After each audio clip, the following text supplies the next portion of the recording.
The Lady in the Lake. About 10 feet below the water I saw something yellow. Something long and yellow. It moved slowly through the water. A woman's hair. Derace Kingsley's wife went away some weeks ago and didn't come back.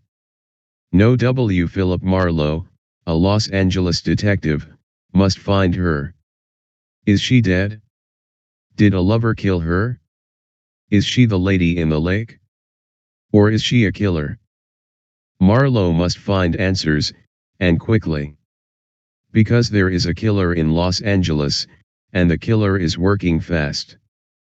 Raymond Chandler is perhaps the most famous of all American detective writers. He was born in Chicago, Illinois, in the north of the United States, in 1888. When he was 9, his mother took him to England. He went to school there and later worked on British newspapers. He went back to America in 1912, then, from 1917, he fought in the First World War, 1914–18, with the Canadians.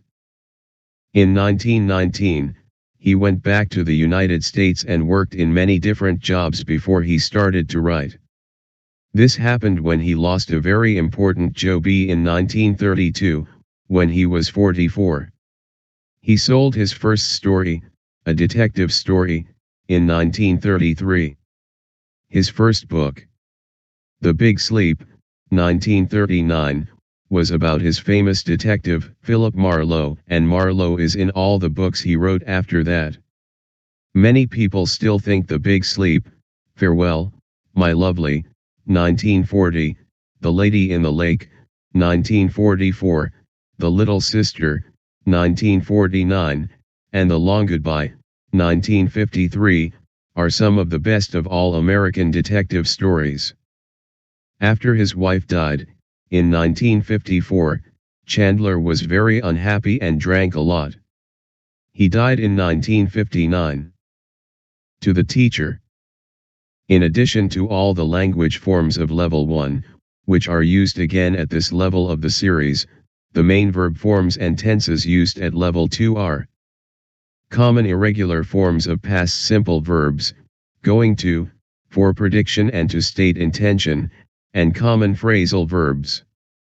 Modal verbs, will and won't, to express willingness, and must, to express obligation or necessity. Also used are adverbs, irregular adverbs of manner, further adverbs of place and time. Prepositions, of movement, further prepositions and prepositional phrases of place and time.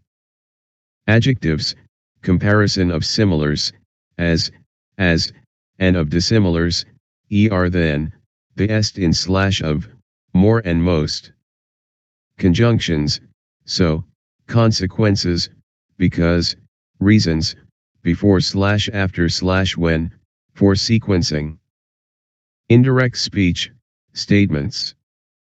Specific attention is paid to vocabulary development in the vocabulary work exercises at the end of the book.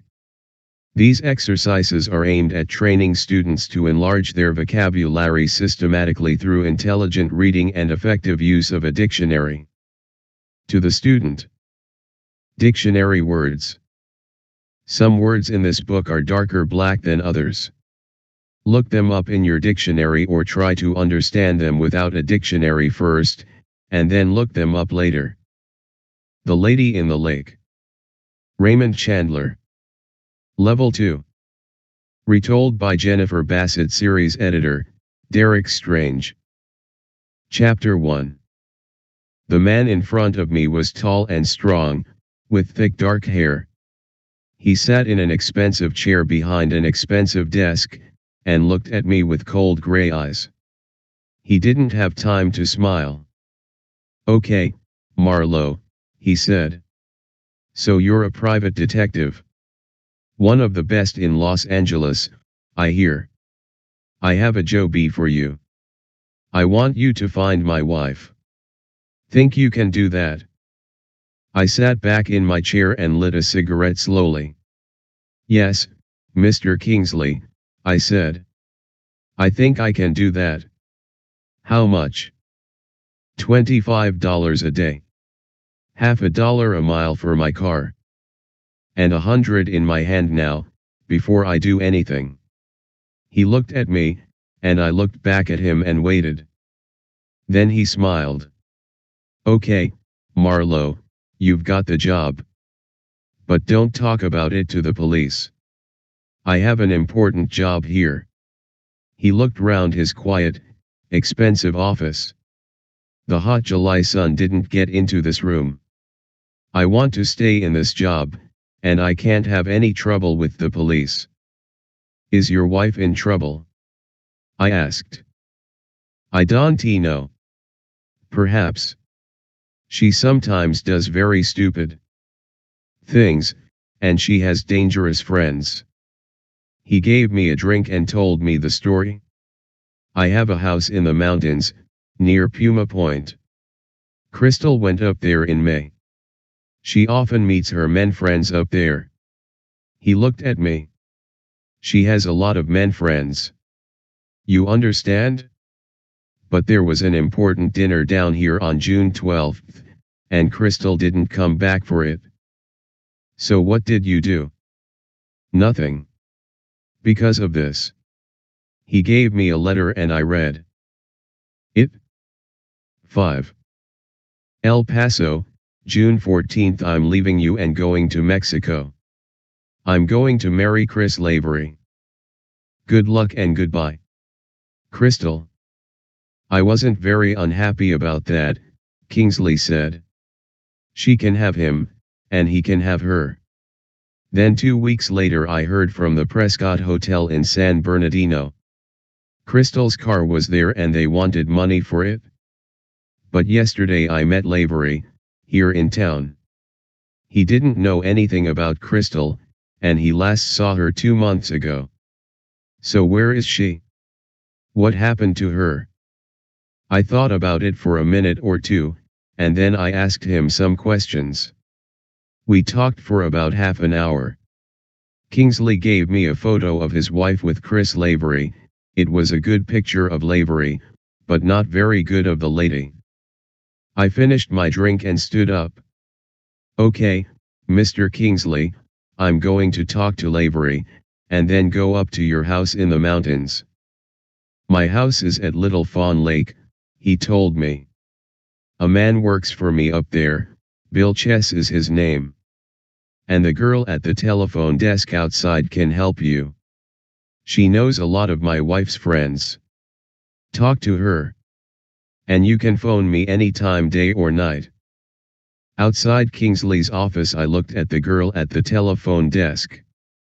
She was small and pretty, with short red hair and blue eyes. I like redheads. I gave her my best smile. Hi, Blue Eyes, I said. Your boss says you know a lot of people. Tell me about Chris Lavery. Chris Lavery? What do you want to know? Anything. Do you like him? Well, she said, he has a beautiful body. And all the girls like a man with a beautiful body. 6. I started with Lavery. He didn't want to talk to me, but nobody wants to talk to private detectives. She laughed. Perhaps. But I know nicer men than Chris Lavery. He knows too many women. We talked for about 10 minutes. Kingsley was right. Redhead knew a lot of people and she liked talking. Perhaps her job wasn't very interesting. I sat on her desk and listened, and smiled into her blue eyes. She smiled back. Then I stood up. Well, I must go. See you again, Blue Eyes. Redhead laughed happily. Any time, Mr. Marlowe. I started with Lavery. He was at home, at 623 Altair Street down in Bay City. He didn't want to talk to me, but nobody wants to talk to private detectives. No, he told me angrily. One didn't go to El Paso with Crystal Kingsley. Okay, so we sleep together. But I don't want to marry her. She's very rich, and money is nice, but Crystal's a difficult lady. I last saw her about 2 months ago. I sat and watched him. So why did she write that letter from El Paso? Don't know. She likes playing games, stupid games. It wasn't a very good story, and he knew it. I asked him some more questions, but his story stayed the same. I went out and sat in my car outside his house. I thought about Lavery. Perhaps he went away with Mrs. Kingsley, and then they had a fight. But where did Mrs. Kingsley go after that? A big black Cadillac drove up and stopped at the house across the street. A thin man with a black doctor's bag got out and went into the house. I looked at the name on the door, Dr. Albert S. Almore. Doctors know a lot about people. Perhaps this one knew Lavery. I saw Dr. Almore at the window. He watched me carefully, and his face was angry and afraid. Then he sat down and made a telephone call, but he watched me all the time. 5 minutes later, a green car came along and stopped at the doctor's house. The driver walked across the road to my car. "Waiting for somebody?" he asked. "I don't know," I said. "Am I?" "Don't get clever with me," he said coldly. "I am Detective DeGarmo, Bay City Police. Why are you watching Dr. Almore's house?" I looked out of my car window at him. He was a big man with a square face and very blue eyes. "What's all this about?" I asked. "I don't know Dr. Almore, and I'm not interested in him. I'm visiting a friend." "What's the doctor afraid of?" "I ask the questions, not you," he said. "Go on, get out of here. Move." He walked away and went into Dr. Almore's house. 8. "I'm Detective DeGarmo, Bay City Police," he said. He was a big man with a square face and very blue eyes. "Back in Los Angeles, I phoned Mr. Kingsley and asked him about Dr. Albert S. Almore. I don't know him, but he was Crystal's doctor for a time, he told me. His wife died a year and a half ago. She killed herself. It was very sad." I got into my car again and started for the mountains. Dr. Almore was afraid of something, but what? Chapter 2. I drove through the hot afternoon to San Bernardino, then up into the mountains. Past the village of Puma Point, I took the road up to Little Fawn Lake. The road was slow and difficult through the mountains, and soon there were no more houses or people. When I got to the lake, I stopped at the nearest house and got out. A man came out and walked across to me. He was a heavy man, not very tall, and he had a hard, city face. "Bill Chess?" I asked. "That's me. I want to look at Mr. Kingsley's house," I said. "I have a letter for you from him." He read the letter carefully, and then I asked him some questions about the house. He was happy to talk to me. "I don't see many people up here," he said. He looked at the blue sky and the mountains, and his eyes were sad. "No friends? No wife? Nothing?" I got a bottle of whiskey from my car, and we sat together in the evening sun and drank. "I'm a good listener." "No wife," Bill Chess said again. He looked into his glass of whiskey. "She left me. She left me a month ago. The 12th of June. 10. I got a bottle of whiskey from my car, and we sat together in the evening sun and drank. "I'm a good listener." I gave him some more whiskey and sat quietly. June 12th, the day when Mrs. Kingsley didn't go back to Los Angeles for the dinner. "Tell me about it," I said quietly. He drank his whiskey quickly. It was not his first drink that day. I met Muriel a year and 3 months ago, he said slowly. We married 3 weeks later. I loved her a lot, but... well, I was stupid. Here I am, I've got a good job, a pretty little wife, so what do I do? He looked across the lake at the Kingsley's house. I get into bed with that Kingsley cat over there.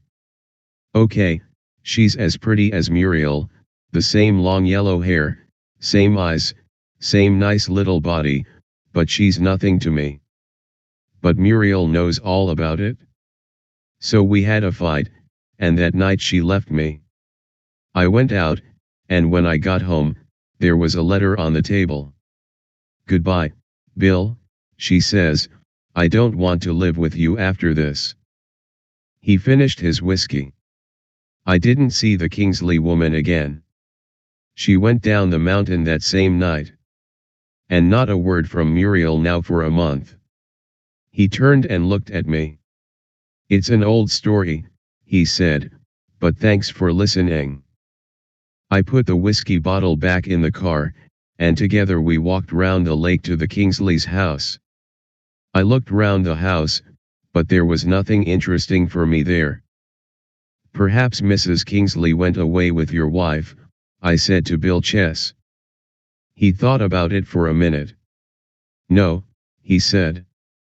Muriel never liked that Kingsley cat. We walked on round the lake. There were only 2 other houses and there was nobody in them. It was quiet and clean and beautiful by that lake, away from the hot, dirty city. We stopped by an old boat and looked down into the water at the fish. 12. Suddenly Bill Chess caught my arm. Look, he said. Look down there. His hand was heavy on my arm, and his face was white. I looked, and about 10 feet below the water I saw something yellow. Something long and yellow. It moved slowly through the water. A woman's hair. I started to say something, but Bill Chess jumped into the lake and swam down under the water. He pulled and pushed, and quickly came up again through the water. The body followed him slowly. A body in red trousers and a black jacket. A body with a gray-white face, without eyes, without mouth, just long yellow hair. It was not a pretty thing, after a month in the water. Muriel, said Bill Chess. Suddenly he was an old man. He sat there by the lake with his head in his hands.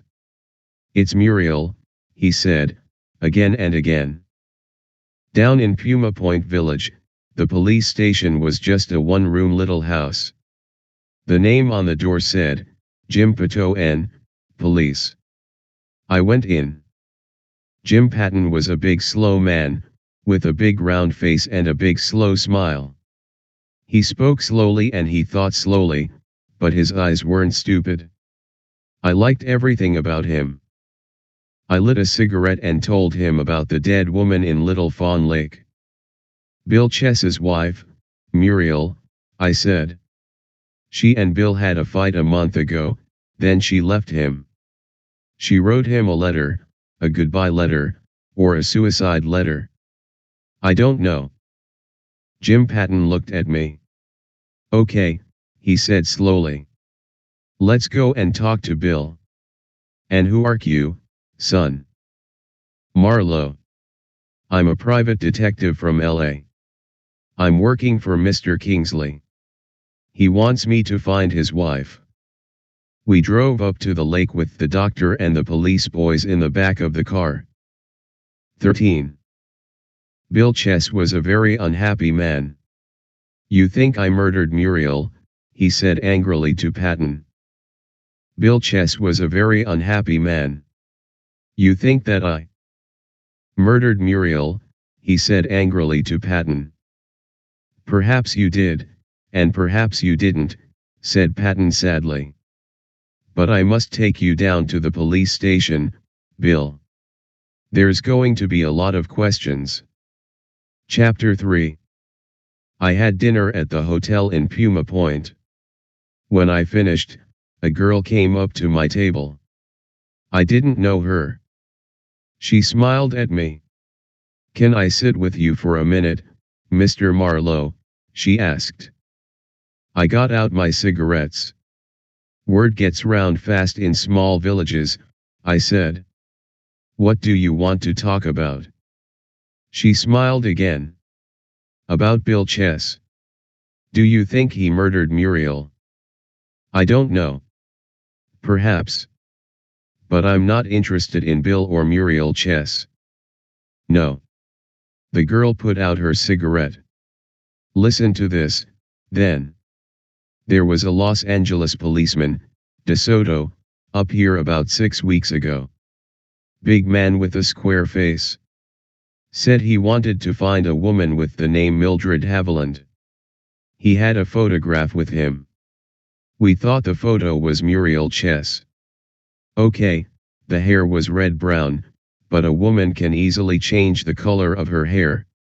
Nobody here liked this DeSoto, so we didn't tell him anything. What do you think about that?" I lit another cigarette. "But I don't know a Mildred Haviland. And I never heard of Muriel Chess before today." "Bill Chess isn't a bad man," she said quietly. "We like him, and we don't think he's a murderer." When she left, I found a telephone and called Derace. 15.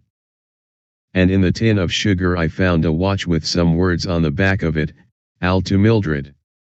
With all my love. Kingsley." His answers to my questions didn't help. No, he didn't know Muriel Chess very well. Yes, his wife was friendly with Muriel. No, he didn't know a woman called Mildred Haviland. It was dark when I got back to Bill Chess's house by Little Fawn Lake. I went in quietly through a back window, and looked round the house very carefully. Why was I interested in Bill Chess's wife? I didn't know, but she knew Mrs. Kingsley, she lived in the same place, and she went away on the same day. Perhaps that was important, and perhaps it wasn't. In the kitchen I looked in all the cupboards and through the tins of food. And in the tin of sugar I found a small, very pretty watch inside some paper. On the back of the watch there were some words, "Al to Mildred. With all my love." 16. Al to Mildred. Al somebody to Mildred Haviland. Mildred Haviland was Muriel Chess. Muriel Chess was dead 2 weeks after a policeman called DeSoto came to Puma Point with her photograph. I stood there and thought about it. Mrs. Kingsley didn't come into the story. I drove back down to Puma Point and went into Jim Patton's office. I put the little watch on his desk. I looked round Bill Chess's house, I said, and I found this in a tin of sugar. Jim Patton looked at me sadly. "Are you going to give me trouble, son?" I looked round the house and didn't find anything. "But your eyes are younger than mine." He looked carefully at the little watch. "So what do you think about this?" he asked me. "I don't think Bill Chess murdered his wife. I don't think he knew she had another name. But somebody from her past looked for her and found her. With a new name and a new husband. He didn't like that, and so he murdered her." Jim Patton thought about it. He said slowly. "I like it. The story begins well, but how does it finish?" "Ask me tomorrow," I said. Jim Patton laughed. "You city detectives are too fast for us slow mountain people. Good night, son." At about 11 that night I drove into San Bernardino and found the Prescott Hotel. The garage boy was happy to talk to me, when he had some of my dollars in his dirty hand. He looked at the photo of Crystal Kingsley and Chris Lavery.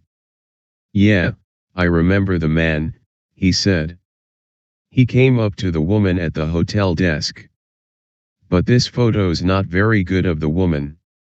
A woman with the name Mrs. Kingsley left her car here on the evening of June the 12th, and took a taxi to the station that night, with the man. She wore a black N17 white dress, with a black and white hat, and she was small and pretty with long yellow hair. Perhaps she was the woman in this photo, but I don't know. I thanked him and gave him $2 more for luck.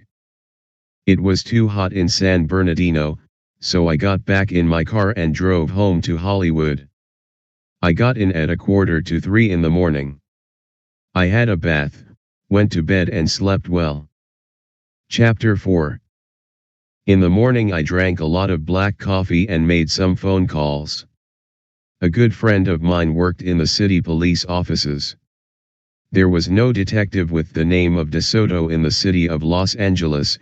He told me I phoned Kingsley's office, said hello to Redhead, and then told Kingsley about Lavery and the Prescott Hotel. "What are you going to do now?" he asked me. "Go and talk to Lavery again," I said. "He met your wife in San Bernardino on June 12th, so I want a better story from him today."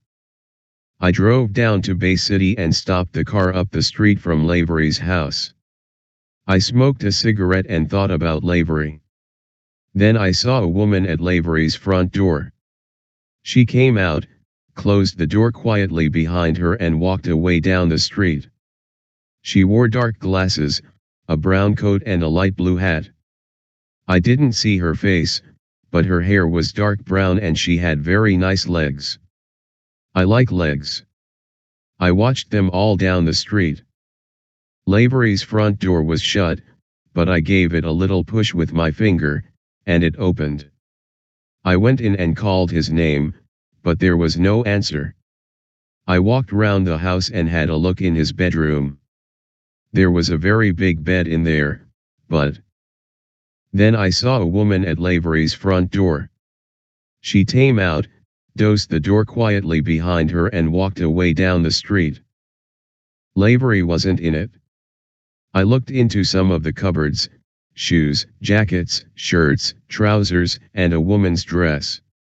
An expensive black and white dress, with a nice little black and white hat.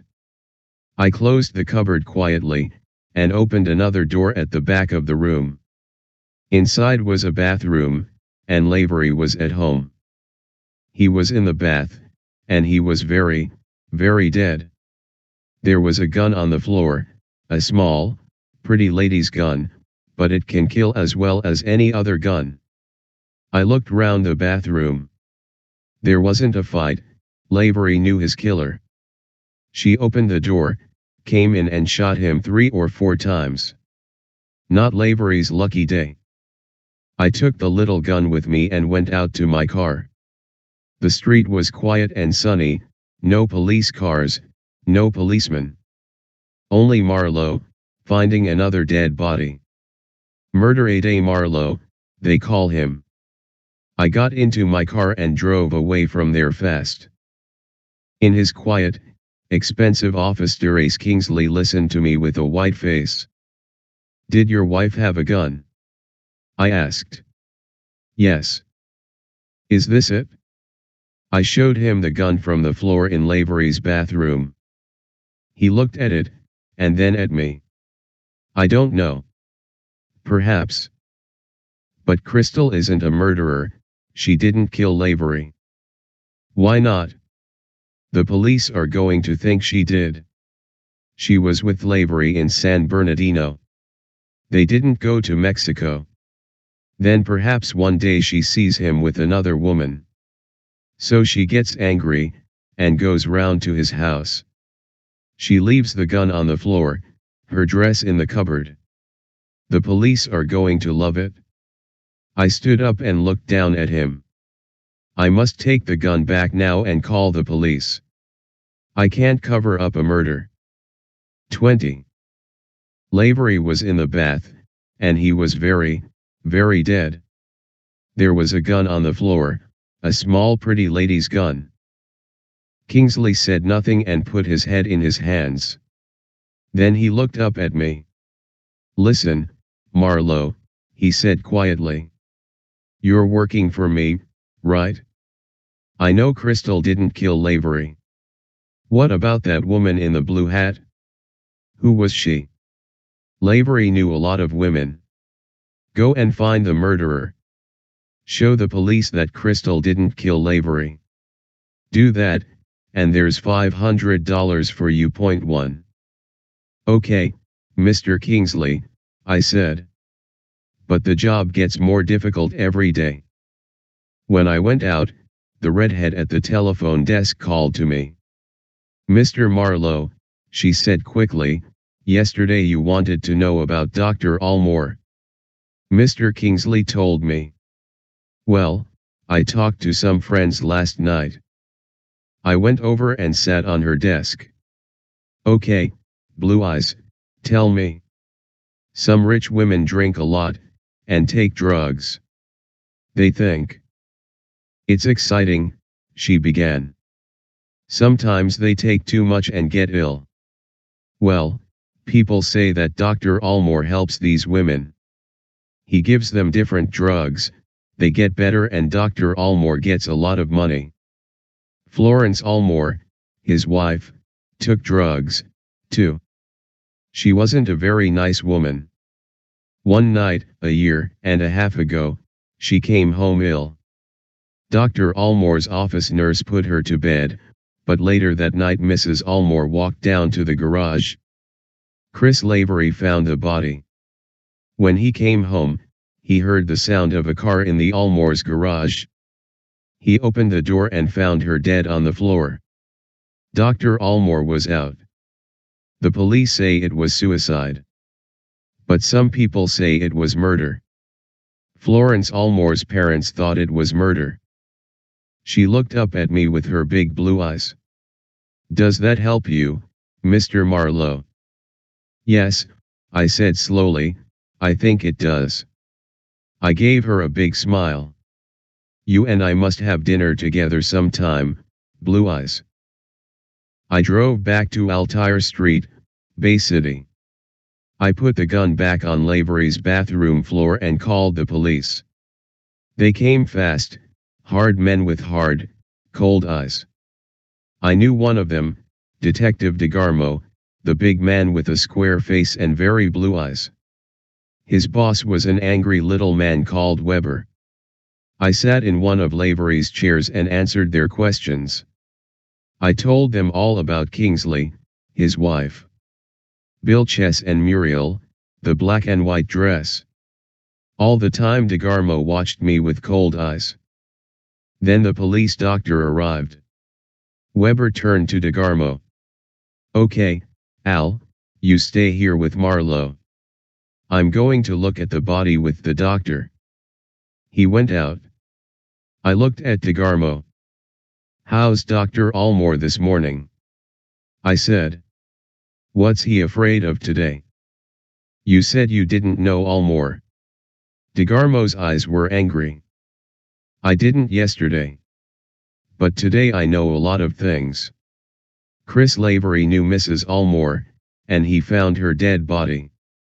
Perhaps he knew it wasn't suicide. Perhaps he knew that Dr. Almore was the murderer, and that there was a police cover-up." DeGarmo stood up and walked over to me. "Say that again," he said angrily.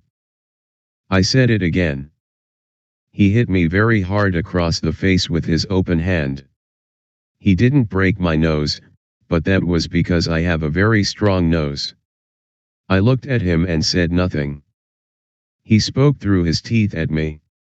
"I don't like private detectives. Get out of here, fast. And don't make trouble." 5. Mildred Haviland then married and lived with Bill Chess at Little Fawn Lake. 6. Bill Chess worked for Mr. Kingsley up at the lake. 7. Kingsley's wife sometimes slept in the same bed as Chris Lavery. 8. Chris Lavery found Mrs. Almore's dead body a year and a half ago. "I don't understand," said Weber slowly. "I don't understand all the story," I said. "I don't understand why or how? But it's the same story. The same names go round and round in a little dance. I lit a cigarette and looked at Weber. And Detective DeGarmo doesn't like any questions about the Almores. He gets very angry. Why? Was there something wrong about Mrs. Almore's suicide? Okay, said Weber. I wasn't in this office at the time of the Almore suicide. But there was something not right. Perhaps somebody did murder Mrs. Almore. And DeGarmo worked on the Almore suicide? That's right. And his name is Al. And the writing on Mildred Haviland's watch says, Al to Mildred. With all my love. And a big man with a square face was up at Puma Point 6 weeks ago with a photo of Mildred Haviland. Okay, Marlowe, Weber said tiredly. What do you want? I want to show that Mrs. Kingsley did not murder Lavery. I think Lavery died because he knew something about Dr. Almore or Mildred Haviland. And when I show that Mrs. Kingsley is not a murderer, I get $500 from Mr. Kingsley. Weber smiled. Okay, he said. And DeGarmo? Weber's face was sad. She was his wife at one time. 6 or 7 years ago. She gave him a very hard time. I sat very, very quietly and looked at him. Mildred Haviland was DeGarmo's wife. 26. I don't understand all the story, I said. 7 don't understand why, or how. But it's the same story. Yes. She's dangerous, that lady. She eats men for breakfast, but they love it. One smile from her, and men jump out of windows for her. DeGarmo loved her then, and he loves her now. I got back to my flat at about midnight. When I opened the door, I heard the phone. I walked across the room and answered it. It was Derace Kingsley. I heard from Crystal this evening. I'm coming round to your flat now. Be ready to move. The phone went dead. Chapter 6. Kingsley arrived 5 minutes later.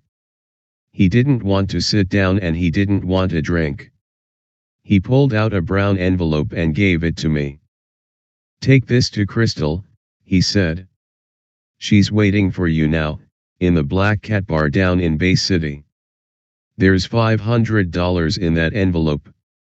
She's in trouble. She knows the police are looking for her. She must get out of town tonight, but she wants money. I put the envelope on the table. Not so fast, I said. How does she know the police are looking for her? And did she kill Lavery?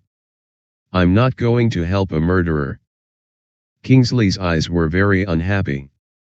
I know that's difficult for you, he said quietly. But what can I do?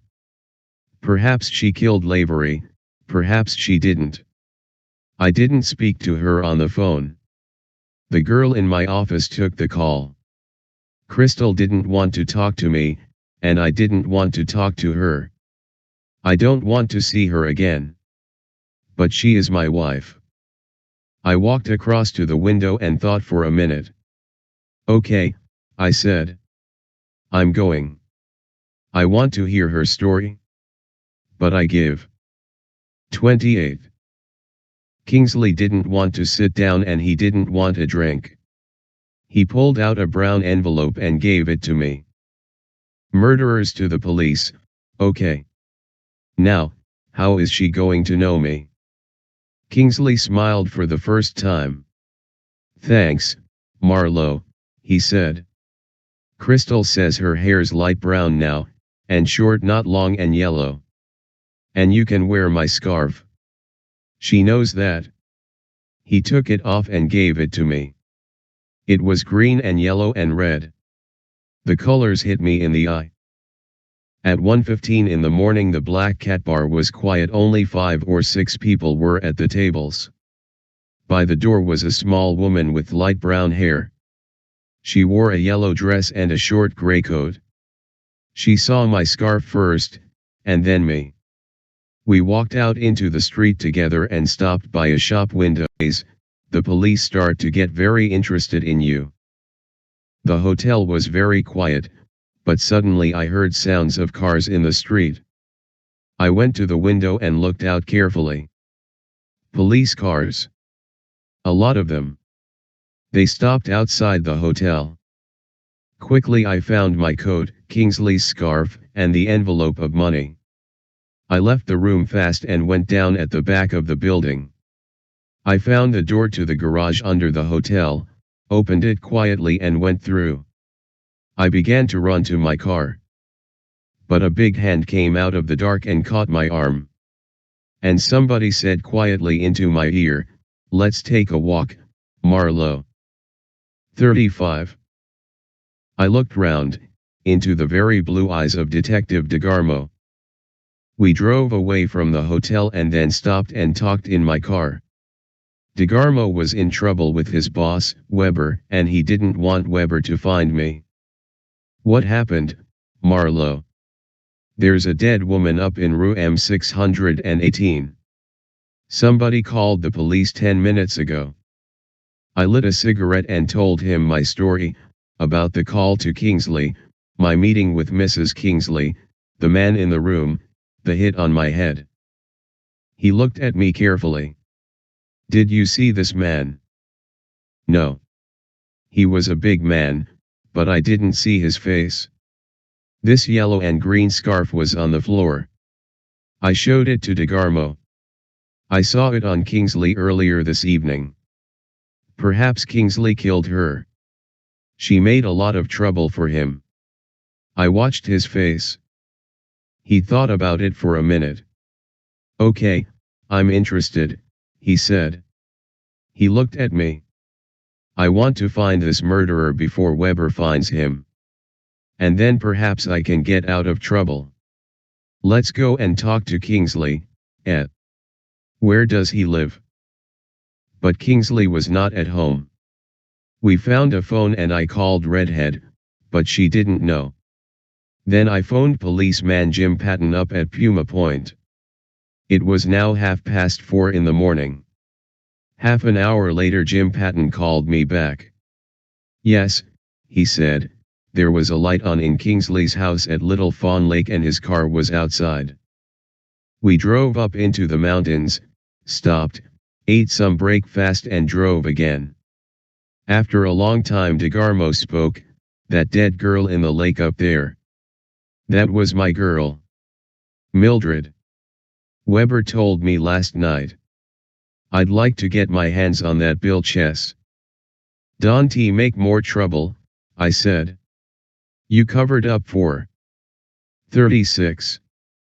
We found a phone and I phoned Jim Patton up at Puma Point. It was now 4:30 in the morning. Mildred a year and a half ago. When she murdered Dr. Almore's wife. He turned his head and looked at me. He laughed, but his eyes were hard and angry. "A dangerous lady," I said, "but you loved her.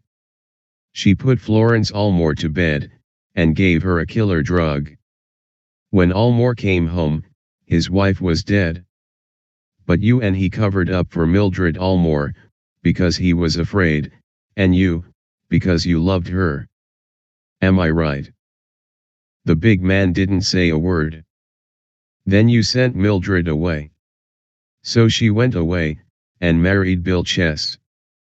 But Little Fawn Lake isn't a very exciting place, and after about a year Mildred wanted to leave.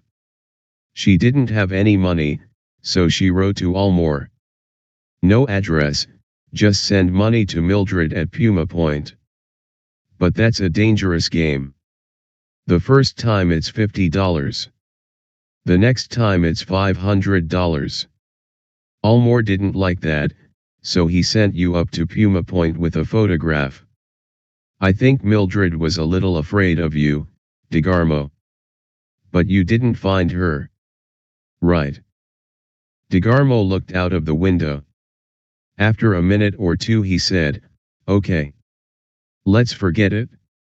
It's all finished now. We drove onto Little Fawn Lake. The sun was up now, and the mountains were very beautiful in the early morning light. Chapter 8. Jim Patton met us on the road near Kingsley's house. He had a young policeman with him, a boy called Andy. We got out of the car. "Hi, Jim," I said. 38. Jim Patton met us on the road near Kingsley's house. He had a young policeman with him called Andy. We got out of the car. Jim Patton gave me his big friendly smile. "How are you, son?" he said. He looked at DeGarmo. "This is Detective DeGarmo of the Bay City Police," I said. "Somebody murdered Kingsley's wife in Bay City last night," said DeGarmo. "I want to talk to him about it." "You think Mr. Kingsley killed her?" Jim Patton asked. We told him the story, and then the three of us moved up to Kingsley's house. DeGarmo had a gun under his jacket. Patton had a gun, too, but I don't like carrying guns. They can get you into trouble. We pushed open the door and went in. Kingsley was in a chair, his eyes closed and a whiskey bottle on the table next to him.